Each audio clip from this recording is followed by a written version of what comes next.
ሶላት ማውረዱ ጥቅሙ ለምንድን ነው? ነቢያቶች ደረጃቸው የታወቀ ከሆነ እኛ ሶላት ብናወርድላቸው ምንድን ነው የሚጠቅመው? ሶላት የምናወርደው ጥቅሙ ለእኛ ነው። ማስረጃ ቃለ ነቢዩ ሰለላሁ ዐለይሂ ወሰለም ኢዛ ካነ የውሙል ጁምዓቲ ወለይለቱል ጁምዓ ፈአክሲሩ ዐለይየ ሚነ ሶላት ፊህ ፈኢነሁ መን ሰላ ዐለይየ ሰላተን ዋሒዳ ሰለላሁ ዐለይሂ ቢሃ ዐሸራን አቅረቡኩም ሚኒ መጅሊሰን የውመል ቂያማ አክሰሩኩም ዐለይየ ሰላተን አሉ። ነቢያችን ሰለላሁ ዐለይሂ ወሰለም ሰለዋት ማውረድ ጥቅሙ ለማን እንደሆነ ሲናገሩ በእኔ ላይ አንዲትን ሰለዋት ላወረደ ሰው አላህ በእርሱ ላይ 10 ሰለዋትን ወይም ውዳሴን ያወርድለታል አሉ። የአላህ ስብሓነሁ ወተዓላ ውዳሴንና የአላህ ስብሓነሁ ወተዓላን በረከት ለማግኘት ብለን ለራሳችን እዚያ ነው ተጠቃሚ ማን የሚሆነው እኛ ነው።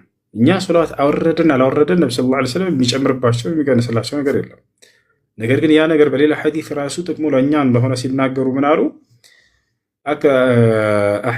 አቅረቡኩም ሚኒ መጅሊሰን የውመል ቂያማ አክሰሩኩም ዐለይሂ ሰላተን አሉ።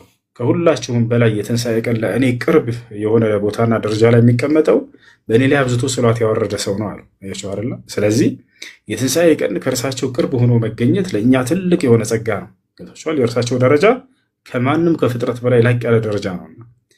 ስለዚህ ያ ነው እኛ ሰላት ባናወርድ የሰማይ መላእክት ሁሉ የሰባቱ ሰማይ መላእክት ስማቸውን እያነሳ በየደቂቃው ሰላት ያወርድላቸዋል። ገብታችኋል? እነላሃ ወመላኢከተሁ ዩሰሉነ ዐለ ነቢይ። የሰላም መላእክት ሁሉ ሶላት ያወርዳል በእርሳቸው ላይ። የሰማይ መላእክት የሰባቱን ሰማይ መላእክት ጅብሪል አይቀር ሚካኤል አይቀር ሁላቸውም በእርሳቸው ላይ ሶላትን ያወርዳሉ። ገብታችኋል? ያ ነው አላህ መላእክትን ባያወርድ ራሱ አላህ ስብሓነሁ ወተዓላ በራሱ ውዳሴውን ያሰፍንባቸዋል። ገብታችኋል? ያ ከማንም ፍጥረት በላይ እንዳደረጋቸው የታወቀ ነው። አነ ሰይድ ወለድ አደም ወላ ፈኽር ኢነላሃ ወመላኢከተሁ ዩሰሉነ ዐለ ነቢይ። አላህ ሱብሓነሁ ወተዓላ በራሱ ውዳሴውን ያሰፍንባቸዋል በራሳቸው ላይ። ያ እንዳጠቃላይ አንተ እንደመለስክላቸው ነው። ተጠቃሚነቱ ለእኛ ራሳችን ስለሆነ ነው። ያ ነው።